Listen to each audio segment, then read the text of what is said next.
மறுநாள் போர். அதுக்கு முன்னாடி அவங்களுக்கு உத்வேகம் ஏற்றுக்கிற மாதிரியான கங்குவன் அப்படிங்கிற அந்த பெயரே வந்து பார்த்தீங்கன்னா கங்கு என்கிற நெருப்பின் ஒரு வடிவத்திலிருந்து வந்தது. டிசிஎம்ஆடி ஆசமாடி 100% கிஃப்ட் கேரண்டி. விவே நேஷனல் பிளாஸ்டிக் சேர்ஸ் உடலுக்கு ரெஸ்ட், சேருக்கு பெஸ்ட். ஆங்கார கூத்தாடி அனலுக்குள் நீராடி மேலேறி வந்த இனம், நெருப்பை தெய்வமாக வணங்குகிற ஒரு இனக்குழுவினுடைய ஒரு அறைகூவல் தான் இந்த பாடல். மறுநாள் போர். அதுக்கு முன்னாடி அவங்களுக்கு உத்வேகம் ஏற்றுக்கிற மாதிரியான படத்தினுடைய மையமே வந்து நெருப்பு தான். கங்குவன் அப்படிங்கிற அந்த பெயரே வந்து பார்த்தீங்கன்னா கங்கு என்கிற நெருப்பின் ஒரு வடிவத்திலிருந்து வந்தது. நான் திருவண்ணாமலைக்காரன். திருவண்ணாமலை வந்து நெருப்பு தலம், சிவத்தலங்களில் அது வந்து நெருப்பு தலம். இந்த மாய நெருப்பே மலை நெருப்பேன்னு அதில் நான் எழுதுனதெல்லாம் இப்போ நினைக்கிறப்ப அது எனக்கு தீபமாகத்தான் என் எதிரில் வந்து நிற்குது. ஏதோ ஒரு சக்தி திடீர்னு உள்ளே புகுந்த மாதிரி அப்படி ஒரு நடிப்பு. இது அவரை வந்து ஸ்க்ரீனில் பார்க்குறப்போ நமக்கு வேற ஒரு உலகத்துக்கு உள்ளார போகிற மாதிரியான ஒரு ஏராளமான கூஸ் பம்ப்ஸ் மொமெண்ட்ஸ் இருக்கிற ஒரு வித்தியாசமான களம். சொல்கிறதுனா கதையை தான் சொல்லணும். ஒரு தான் சொல்லிட்டுமா? ஸோ ஹிட்டு படம் ரிலீஸ் ஆகிறதுக்கு முன்னாடி பாடல் 10 மில்லியன் பார்வையாளர்களை கடந்து யூடியூப்ல ஒரு வெற்றி நடை போட்டுட்டு இருக்குன்னு சொல்லலாம். எல்லாரும் அதை பத்தி பேசிட்டு இருக்காங்க. பட் அதுக்கு முக்கியமான காரணம் பாடலாசிரியர் விவேகா சார். ஸோ அவர்கிட்ட நம்ம பேசிடலாம். சார் வணக்கம். வணக்கம். பெரிய ஹிட் சார். பொதுவா வந்து படம் ரிலீஸ் ஆனதுக்கு அப்புறம் படம் வெற்றி நடை போடுது அப்படின்னு சொல்லுவாங்க. ஆனா பாடலையே வெற்றி நடை போட்டுட்டு இருக்குது 2 நாளா. சார் பாடல் ட்ரெண்ட் ஆனோடனே கண்டிப்பாக உங்கள் டீம்லேருந்து எல்லாருமே பேசியிருப்பாங்க. அதை தாண்டி வேறு யார் உங்களுக்கு வந்து முதல் வாழ்த்து சொன்னது உங்கள் டீமை தாண்டி? எங்கள் டீமை தாண்டி அப்படின்னா யாரை சொல்கிறது? நிறைய பேர் சொன்னாங்க. எனக்கு பத்திரிகையாளர்கள் நிறைய பேர் தொலைபேசியில் அழைத்து சொன்னாங்க. சினிமா எக்ஸ்பிரஸ் பாலன் அவர்கள் கால் பண்ணி எனக்கு முதல்ல சொன்னார், சார் பிரமாதம் சார், என்னால் ஃபோன் பண்ணாமல் இருக்க முடியல உங்களுக்கு அந்த பாடலை கேட்ட உடனே, அப்படி ஒரு பட்ட தமிழ் உணர்வுன்னு அவர் கால் பண்ணார். அப்புறம் வேறு சில நண்பர்களும் நிறைய பேர் கால் பண்ணாங்க. எங்கள் யூனிட்லேருந்தும் நிறைய பேர் கால் பண்ணாங்க. அடுத்து சூர்யா சார் அவர்கள் என்ன சொன்னார் உங்ககிட்ட இந்த பாடல் கேட்டுட்டு? சூர்யா சார் வந்து பாடல் கேட்டுட்டு என்கிட்ட ஆங்கார கூத்தாடி அனலுக்குள் நீராடி மேலேறி வந்த இனம்னு தானே எழுதிருக்கீங்க அப்படின்னாரு. ஆமாம் சார் அப்படின்னு ரொம்ப நல்லா இருக்குன்னு ரசித்தார் அவர் பாடலில் ரொம்ப பிடிச்சிருக்குன்னு ஒரு ரசித்தார். அந்த பாடல் குறித்து நாங்கள் அவ்வளோதான் பேசினோம். ரொம்ப நல்ல ஒரு தமிழர்களினுடைய பண்பாட்டு விழுமியங்களை சொல்லுகிற ஒரு அழகான பாடலாக அமைஞ்சிருக்கு அப்படிங்கிறதுல அவருக்கும் மகிழ்ச்சி ஏற்படும். சிவா சார் வந்துட்டு இந்த மாதிரி ஒரு சூழலில் தான் பாடல் இருக்கணும் அப்படின்னு உங்ககிட்ட விவரிச்ச அந்த தருணம் பற்றி சொல்லுங்கள் சார். ஆமாம், அது என்ன சூழல்? அது என்னென்னா மறுநாள் போர். போருக்கு போகிற நெருப்பை தெய்வமாக வணங்குகிற ஒரு இனக்குழுவினுடைய ஒரு அறைகூவல் தான் இந்த பாடல். மறுநாள் போர். அதுக்கு முன்னாடி அவங்களுக்கு உத்வேகம் ஏற்றுக்கிற மாதிரியான ஒரு பாடம். அவங்களுடைய இறை வழிபாடு தான் இது. அவங்க வந்து தன்னுடைய நெருப்பு தெய்வத்தை நோக்கி பாடிட்டு அவங்க கிளம்புறாங்கன்றதுக்காக பாடப்படுற பாடல்ங்கிறது தான் அவர் சொன்ன சுச்சுவேஷன். இதற்கு உடனே அடுத்து போர். அதுதான் இதனுடைய களமாக இருக்குது. இதை தாண்டி வந்துட்டு நீங்கள் கங்குவா படத்தை நான் பார்த்துட்டேன் அப்படின்னு சொல்லி ஒரு ட்வீட் பண்ணியிருந்தீங்க. ஸோ அந்த ட்வீட்டுமே வந்து கொஞ்சம் வைரலாக தான் இருக்குது. அதை பற்றி சொல்லலாம் இல்லையா சார்? சொல்லலாம். அதை பார்த்துட்டேன். நான் என்னுடைய ஒப்பீனியனும் சொல்லிட்டேன். எனக்கு எவ்வளோ ரொம்ப பிடிச்சிருந்தது அந்த படங்கிறத உங்களுக்கு நான் வந்து தெளிவாக சொல்லிட்டேன். அதுக்கு பிறகு சொல்கிறதுனா கதையை தான் சொல்லணும். அதுக்கு சொல்லிட்டோமா? வேணாம் சார். பட் ஸ்டில் அந்த ஒரு மொமெண்ட் எப்படி இருந்துச்சு உங்களுக்கு? அந்த சினிமேட்டிக் எக்ஸ்பீரியன்ஸ் நீங்கள் பார்த்துருப்பீங்க. இந்த படம் நாங்கள் லிரிக்கல் வீடியோவாக தான் பார்த்தோம். பட் நீங்கள் வந்து ஃபுல் அந்த எக்ஸ்பீரியன்ஸ் பண்ணியிருப்பீங்க. அது எப்படி இருந்தது? பாடல் மட்டும் இல்லை, படம் முழுக்கவுமே ஏராளமான கூஸ் பம்ப்ஸ் மொமெண்ட்ஸ் இருக்கிற ஒரு வித்தியாசமான களம். ஆமாம், அது வந்து படம் பார்க்குறப்ப எனக்கு அவ்வளோ வந்து பிடிச்சிருந்தது. அதுக்கு காரணம் எல்லாமே புதிய களம், புதிய மொழி, புதிய நிலம். தமிழ் சினிமாவுக்கு, இந்திய சினிமாவுக்கு அது ஒரு ரொம்ப முக்கியமான ஒரு படமாக இருக்கும். அதே போல் இந்த படத்தில் பணியாற்றிய அத்தனை டெக்னீஷியன்ஸுக்கும் பெரிய பேர் கிடைக்கும். ஒளிப்பதிவாளர் வெற்றியெல்லாம் அப்படி உழைச்சிருக்காரு. தேவி ஸ்ரீ பிரசாத் அவர்களுடைய இசை தான் இப்போ இன்றைக்கி வந்து கொடிகட்டி பறக்குது இந்தியா முழுக்க பார்க்குறோம். ஹிந்திலெலாம் பெரிய ஹிட்டு பாடல். அவ்வளோ மகிழ்ச்சியாக இருக்குது எனக்கு. தேவி ஸ்ரீ பிரசாத் அவர்கள் பற்றி சொல்லுங்கள் சார். நிறைய அவர் கூட வந்து ஒர்க் பண்ணிட்டீங்க. நான் என்ன நோட் பண்ணேன்னா, நீங்கள் அவர் கூட ஒர்க் பண்ணும்போது ஒரு ஸ்டைலிஷான மோட்லேயும் சாங் எழுதுறதா வந்து நான் ஃபீல் பண்ணுறேன். நீங்கள் எப்படி ஃபீல் பண்ணுறீங்க? உண்மைதான். அது வந்து தேவி ஸ்ரீ பிரசாத் அவர்கள் ஒரு அற்புதமான மனிதர். எப்படின்னா அவரோட பணியாற்றுகிற போது உங்களுக்கு வந்து ஒரு வேலை செய்கிற மாதிரியே இருக்காது. செம்ம ஜாலியாக இருக்கும். பாட்டு எழுதுகிறப்போ அது ஒரு என்டர்டெயின்மெண்ட் மாதிரியும் இருக்கும். அது ஒரு வேலைக்காக நம்ம போய் அவர் கூட உட்கார்னில் ஒரு ஒரு ஒரு மனதுக்கு பிடித்தமாக அவருடைய ஸ்டுடியோவுக்கு போயிட்டாலே ஒரு பெரிய குதூகலம் வந்துடும். பாட்டு எழுதுறத ஒரு வேலையாக நினைக்காம டக்கு டக்கு டக்கு ரொம்ப ஈஸியாக நாங்கள் எழுதிட்டு வந்துடுவோம். அவரும் டியூன் போடுறது ரொம்ப கேஷுவலாக ரொம்ப ஜாலியாக ஆடிக்கிட்டேலாம் டியூன் போடுவார். கம்போஸ் பண்ணிவிட்டு ஆடிக்கிட்டு இருப்போம் நாங்கள். அது மாதிரி ரொம்ப ஜாலியாக இருக்கும் அவரோட இப்போ ஒர்க் பண்ணுற எக்ஸ்பீரியன்ஸு. மிட் நைட் தாண்டிலாம் பாட்டு எழுதிட்டு இருப்போம். ஆனால் அந்த சோர்வே இருக்காது. அவ்வளோ ஜாலியாக இருக்கும். அவர் இந்தியா முழுக்க பெரிய பிஸி. தமிழ், ஹிந்தி, கன்னடம், மலையாளம் எல்லாத்துலேயும் அவர் பிஸி. இருந்தாலும் அத்தனை படங்களையும் ஒர்க் பண்ணிவிட்டு அப்படி சோர்வாக வர்றப்போ கூட நாங்கள் ஒன்றா சேர்ந்தோம்னா செம்ம ஜாலியாக இருக்கும். அது கங்குவால வந்துட்டு இந்த சாங்கை தாண்டி இன்னும் எத்தனை பாடல்கள் வந்துட்டு இருக்கும் சார்? நான் வந்து இன்னும் 3 பாடல்கள் எழுதியிருக்கேன். ஆமாம், மதன் கார்கி எழுதியிருக்கார், ஒரு பாடல் எழுதியிருக்கார். ஆமாம். சூர்யா சார் கூட நீங்கள் நிறைய ஒர்க் பண்ணியிருக்கீங்க. எல்லா படங்களும் நிச்சயமாக வந்து நீங்கள் பார்த்துருப்பீங்க. பட் இதில் அவரோட பெர்ஃபார்மன்ஸ் அப்படின்னு வரப்போ எந்த அளவுக்கு ஒரு மாறுதல் இருக்குது சார்? ஒவ்வொரு படங்களுக்கும் இருக்கும் கண்டிப்பாக. அது இந்த படத்தில் எவ்வளோ இருக்குது? ஏதோ ஒரு சக்தி திடீர்னு உள்ளே புகுந்த மாதிரி அப்படி ஒரு நடிப்பு. நிஜமாகவே சூர்யா சாரினுடைய வாழ்க்கையில், அவருடைய கரியரில் அவருடைய நடிப்புக்கு இது ரொம்ப முக்கியமான படமாக இருக்கும். அப்படி ஒரு உடல் மொழி, அப்படி ஒரு நடை, அப்படி ஒரு உடை எல்லாமே மாறி அப்படி வந்து அவரை வந்து ஸ்க்ரீனில் பார்க்குறப்போ நமக்கு வேறு ஒரு உலகத்துக்கு உள்ளார போகிற மாதிரியான ஒரு ஃபீலிங் வந்துடும். அப்படி மாறி இருக்கார் அவர். அப்படி தன்னை வந்து இந்த படத்துக்காக ஒப்படைத்திருக்கிறாரு. அவருடைய கடுமையான உழைப்பு நீங்கள் அதில் பார்க்க முடியும். கண்டிப்பாக சார். அடுத்து சிவா சார் அவரை எடுத்துக்கிட்டால் அவரோட லைக் உங்ககிட்ட எப்படி சார் வேலை வாங்குவார்? அது எப்படி இருக்கும்? நீங்கள் வந்துட்டு எத்தனை டிராஃப்ட் கொடுப்பீங்க, அதில் எத்தனை கரெக்ட் ஆகும், எத்தனை செலக்ட் ஆகும், அதை பற்றி சொல்லுங்கள் சார். பெரும்பாலும் சிவா சாருக்கு வந்து என்னென்னா, நாம் வந்து நல்ல தமிழ் அவருக்கு பிடிக்கும். ஏன்னா அவர் தமிழை ரசிக்கிறவர், தமிழை வந்து நிறைய வாசிக்கிறவர். நல்ல தமிழில் பாடல்கள் கொடுத்தா அவர் அவ்வளோ அழகாக வந்து அதை ரிசீவ் பண்ணிப்பார். நான் ஏற்கனவே அவருக்கு எழுதின இப்போ இந்த பாட்டு வானே வானே பாடல்லாம் வந்து பார்த்திங்கன்னா ஒரே நாளில் டக்குன்னு எழுதி கொடுத்தான். இனியவளே உனது இரு விழிமுன், அதெல்லாம் ரொம்ப அப்படி ரசித்து உடனே அவர் அதை கேட்ச் பண்ணிப்பார். இது வந்து இப்படி ரீச் ஆகும் அப்படின்ட்டு. நல்ல ரசனை உள்ள ஒரு இயக்குனர். அவரோட நான் சிறுத்தையிலேருந்து பணியாற்றிட்டு வரேன். இந்த படத்தை பொறுத்த வரைக்கும் கூட இது வந்து இந்த மாதிரி நீங்கள் வந்து நல்ல ஆழமான தமிழில் எழுதுங்க அப்படிங்கிற ஒரு சலுகையை அவர் தான் கொடுத்தார். நீங்கள் நல்ல ஆழமான தமிழில் உங்களுக்கு பிடித்த மாதிரி எழுதுங்க அப்படிம்பார். களத்தை சொல்லிடுவார். அதை தாண்டி எங்கும் போயிடக்கூடாது அப்படிங்கிறதுல அவர் இருப்பார். அந்த களத்துக்கு ஏற்ற மாதிரி நம்ம பாடல்களை கொடுத்தோன்னா ரொம்ப ரசித்து ஓகே பண்ணிடுவார். நிறைய எழுதிட்டு வரணும், அதெல்லாம் நிறைய இந்த ஸ்கிரிப்ட் கொடுங்க, அந்த ஸ்கிரிப்டை கொடுங்க, அந்த இது கொண்டு வாங்க அப்படின்லாம் அவருடைய படத்திற்கு அந்த சூழலுக்கு சரியாக இருக்கும்னா உடனே ஒத்துப்பார். அந்த ஆழமான தமிழ் அப்படின்னு வரப்போ நிச்சயமாக இந்த பாடல் வந்துட்டு அவ்வளோ அர்த்தமுள்ளதாக இருக்குது முதல்ல. ரெண்டாவது வந்துட்டு நம்ம தமிழ் சார்ந்த விஷயங்கள் வந்துட்டு நிறைய அதில் இருக்குது. நிறைய அப்படியே அந்த ஃபயர் சாங் பார்த்தா தீ மூட்டுற மாதிரி இருக்குது சாங்கை கேட்கும்போதே. அந்த வரிகள்லாம் எப்படி சார் நீங்கள் ஃபார்ம் பண்ணீங்க? லைக் அந்த தீ அப்படின்ற வேர்டு எப்போ வந்தது டாபிக்காக நீங்கள் அதுலேருந்து தீன்ற? ஆமாம், இப்போ இயல்பாக பார்த்தீங்கன்னா இந்த படத்தினுடைய மையமே வந்து நெருப்பு தான். கங்குவன் அப்படிங்கிற அந்த பெயரே வந்து பார்த்தீங்கன்னா கங்கு என்கிற நெருப்பின் ஒரு வடிவத்திலிருந்து வந்தது தான். அது மட்டுமல்ல, இந்த படத்தினுடைய கதாபாத்திரங்கள், நிறைய கதாபாத்திரங்களுக்கு நெருப்பு சார்ந்த பெயர்கள் இருக்குது. அப்போது வந்து நெருப்பை தெய்வமாக வழிபடுகிற ஒரு சமூகத்தினுடைய பாடலாகவும், நம்முடைய தமிழர்களுடைய அந்த பாரம்பரிய பண்பாட்டு விளிமயங்களை சொல்லுகிற ஒரு பாடலாகவும் இந்த பாடல் இருக்கட்டும் அப்படின்ட்டு. இந்த நெருப்பு தான் அதனுடைய மையங்கிறப்போ அதை வச்சே ஆரம்பிப்போம் அப்படிங்கிறது. இன்னொன்று இதில் ஒரு ஸ்பெஷல் என்னென்னா, நான் திருவண்ணாமலைக்காரன். திருவண்ணாமலை வந்து நெருப்புத்தலம். சிவத்தலங்களில் அது வந்து நெருப்புத்தலம். இயல்பாகவே எனக்கு அந்த நெருப்பு பாடல் எழுதுனதில் அவ்வளோ பெரிய ஆத்ம திருப்தி. ஏன்னா திருவண்ணாமலை தீபம் பார்க்கறது தான் எங்களுடைய வாழ்நாளில் வந்து கிராமப்புறங்கள் இருக்கிற திருவண்ணாமலைக்கு சுற்றி இருக்கிற கிராமப்புறங்களில் இருக்கிறவங்களுக்கெல்லாம் வருஷத்துக்கு ஒரு முறை அந்த தீபத்தை பார்ப்பது என்பது பெரும் வைபவம். 10-11 நாள் மலை மேலே அந்த தீபம் தெரிஞ்சுக்கிட்டே இருக்கும். ஸோ இப்போ வந்து இந்த மாய நெருப்பே மலை நெருப்பேன்னு அதில் நான் எழுதுனதெல்லாம் இப்போ நினைக்கிறப்ப அது எனக்கு தீபமாகத்தான் என் எதிரில் வந்து நிற்குது. கண்டிப்பாக அந்த தீ அப்படின்ற ஒரு வேர்ட் வந்துட்டு இந்த பாட்டில் மட்டும் இல்லை, நான் இன்னும் சில 2-3 ரெஃபரன்ஸ் வச்சுருக்கேன். என்ன அப்படின்னா, ஒரு பாட்டு சார், உங்களோட பாட்டை நீங்கள் எழுதின பாட்டு. ஒரு 4 வருஷத்துக்கு முன்னாடி படம் வந்துருச்சு. பட் போன வருஷம் வந்துட்டு அதுக்கு அவ்வளோ பெரிய ஒரு பூம் அந்த சாங்க்கு. இன்ஸ்டா ரீலில் வந்துட்டு போயிட்டே இருக்கு. அதுக்கப்புறம் எல்லாம் அந்த ஒரிஜினல் வீடியோ போய் பார்க்குறாங்க. அதுவும் 10 மில்லியன் பார்வையாளர்களை கடந்த ஒரு பாட்டு தான் யூடியூப்பில். ஸோ அந்த பாட்டு என்ன அப்படின்னா வா வாசுகி சாங்.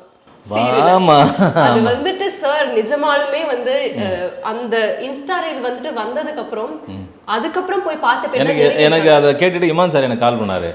கிளை ஆகாயம் போனாலும் வேற என்னவோ இந்த மண்ணோடு தான் உள்ளது, நான் ஊரெங்கும் சென்றாலும் எண்ணமெல்லாம் அடி உன்னோடு தான் உள்ளது. அது வந்து பெரிய வைரல் ஆயிடுச்சு. என்னன்னா ஆமாம் ஆமாம், அது வந்து அப்போ வந்து எனக்கு சார் என்ன சார் திடீர்னு வைரல் ஆகிடுச்சு. அந்த படம் வந்தப்போ கூட அந்த பாட்டு போயிருந்தது அவ்வளோதான். ஆனால் அதுக்கு பிறகு பார்த்தீங்கன்னா ஒரு 4-5 வருஷம் கழித்து திடீர்னு அந்த வரிகள் வந்து வைரல் ஆனது எனக்கு ரொம்ப மகிழ்ச்சியாக இருக்குது. Yes sir. அது மட்டும் இல்லாமல் இப்போ போய் அந்த சாங்கோட கமெண்ட்ஸில் பார்த்தா யாரெல்லாம் 2024 வந்து பார்க்குறீங்க அப்படின்ற மாதிரி தான் அந்த கமெண்ட்ஸ்லாம் நிறைய இருக்குது. ஸோ அந்த மாதிரி உங்களோட பாடல் வந்துட்டு ரொம்ப லேட்டாக அந்த ரெகக்னிஷன் கிடைச்சாலும் அது உங்களுக்கு எவ்வளோ சந்தோஷமாக இருந்துச்சு அந்த டைமில்? இல்லை ஏன் வந்தப்போ நீங்கள் விட்டீங்க அப்படின்ற ஒரு வருத்தம் இருந்துச்சா? அதெல்லாம் இல்லை, அவங்களுக்கு எப்போ தோணுதோ அப்போ ரசிக்கிட்டோம். நமக்கு சில பாடல்கள் உடனே வெற்றி அடையத்தான் செய்யுது. நம்ம பாடல்களில் வந்த உடனே பற்றிக்கிற பாடல்களும் இருக்குது. சில நேரம் அவங்களுக்கு கொஞ்சம் கால அவகாசம் தேவைப்படலாம். திடீர்னு அவங்களுடைய வாழ்க்கையோட அது வந்து ரொம்ப நெருக்கமாகறப்ப அந்த பாடலை அவங்க கொண்டாட ஆரம்பிக்கிறாங்க. அந்த பாட்டிலையுமே நீங்கள் பார்த்தீங்கன்னா நெருப்பில்லாமல் புகை இல்லாமல் ஒரு தீ எண்ணெய் சொல்கின்றது, நெருப்பு இல்லாமல் தீ இல்லாமல் ஒரு காதல் தீய சொல்லியிருப்பாங்க. Okay sir, fine. அடுத்து இன்னொரு பாட்டு என்ன அப்படின்னு பார்த்தீங்கன்னா சூர்யா சாரோட பாட்டு தான், ஒரு கஞ்சாடை செய்தாலே.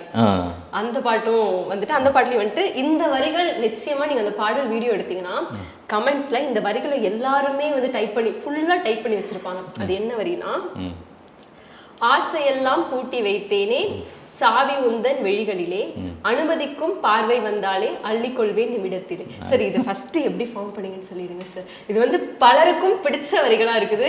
நாங்களாம் உட்காந்து டீகோட் பண்ணுவோம் இந்த பாட்டு எடுத்து எப்படி அவர் எழுதினாருன்ட்டு. ஆமா, உண்மை அதுதானே. நம்ம ஒரு ஒரு ஒரு ஆசை, ஒரு ஆண் கிட்ட இருக்கிற ஆசையை வந்து வெளிப்படணும்னா அதுக்கு பெண் தன் கண்ணால் செய்ய வேண்டும். அங்கே தான் அதனுடைய சாவி இருக்குது. அவன் மனதை திறக்கிற சாவி ஒரு பெண்ணிடத்திலே தான் இருக்கிறது. அதுதான் அந்த பாட்டு எழுதுனது.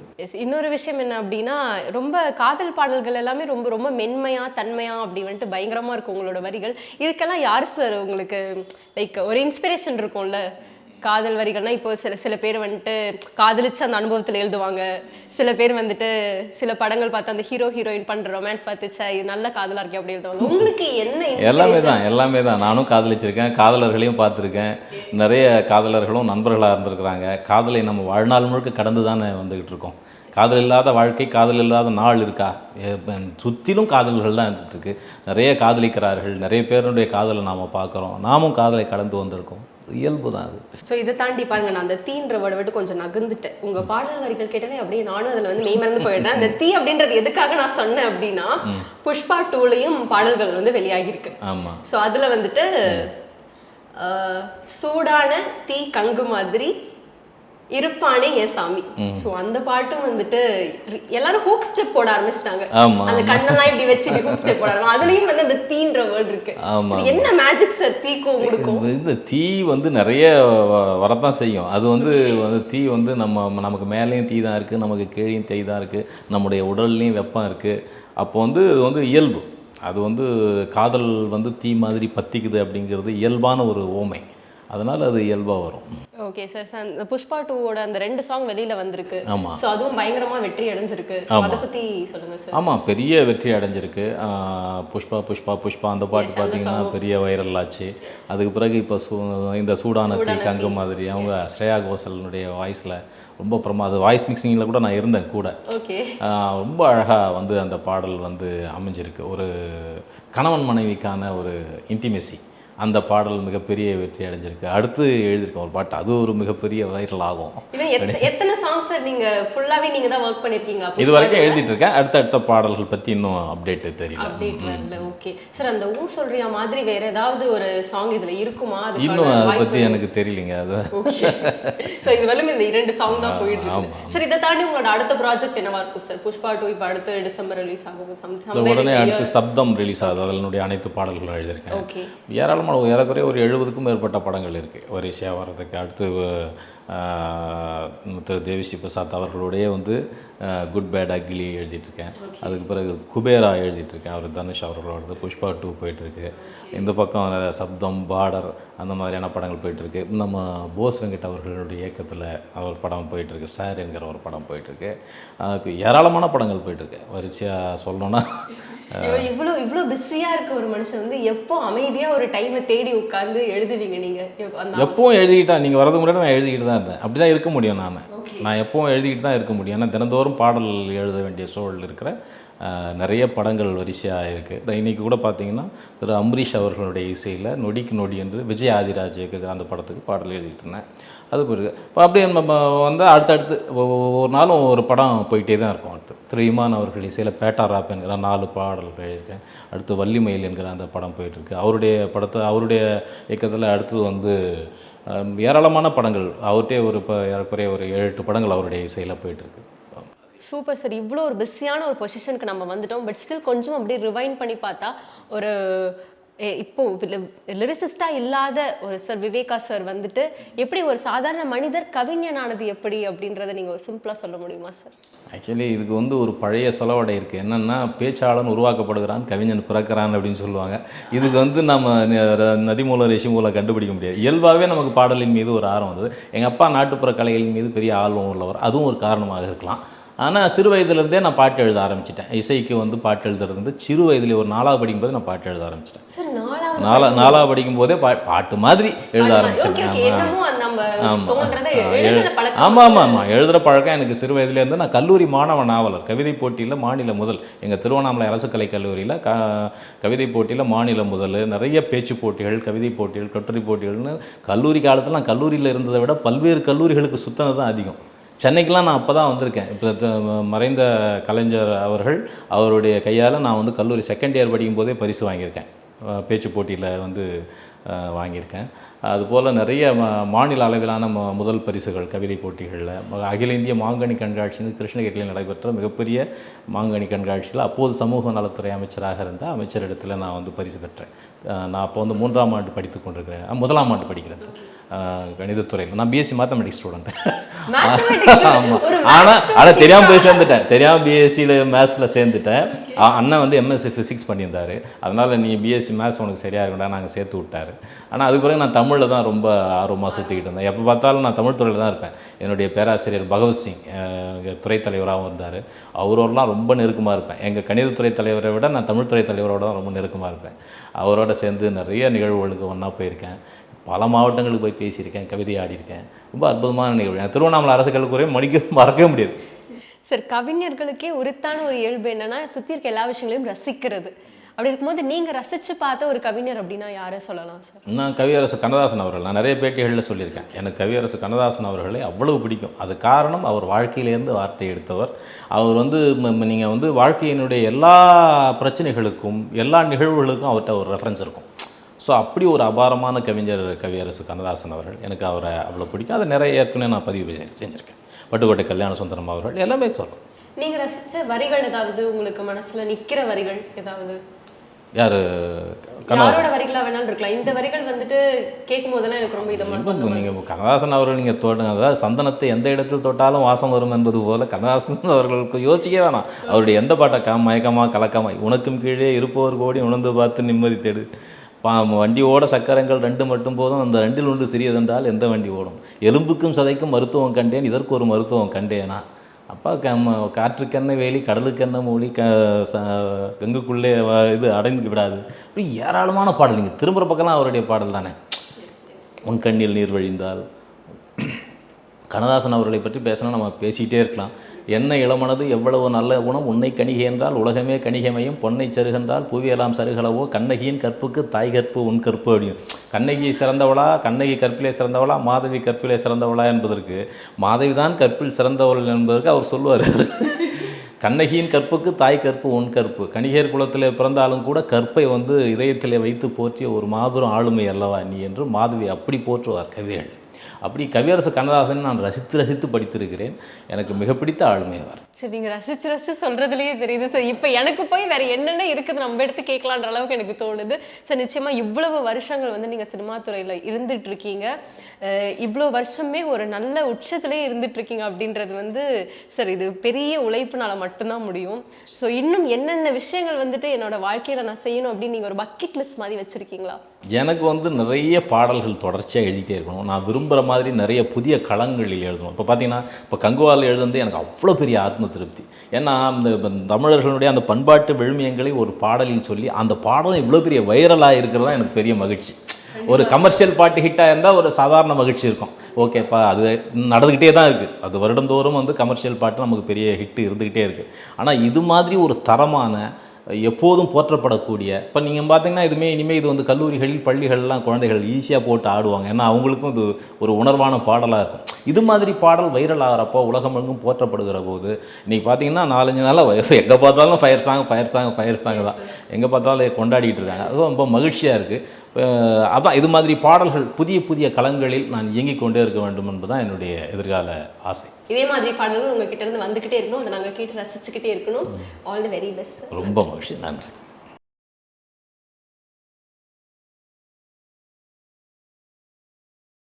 டிசிஎம்ஆடி ஆசமாடி 100% gift guarantee.